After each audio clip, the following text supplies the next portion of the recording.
ఒకడు పొద్దున్న లేచి చూసేటప్పటికి పక్కింట్లో మెర్సిడెస్ బెంజ్ కారు ఉంది.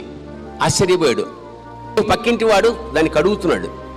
వీడు షాక్ అయ్యాడు. షాక్ అయ్యా పక్క ఏరా ఏంటి సడన్గా కారు వచ్చిందంటే, మా అన్నయ్య నాకు ప్రజెంట్ చేశాడు బర్త్డే గిఫ్ట్గా. ఎందుకంటే మా అన్నయ్య బాగా డబ్బున్నవాడు, బాగా సంపాదించాడు, నేనంటే చాలా ఇష్టం, అందుకని మెర్సిడెస్ బెంజ్ కార్ని నా బర్త్డేకి ప్రజెంట్ చేశాడు.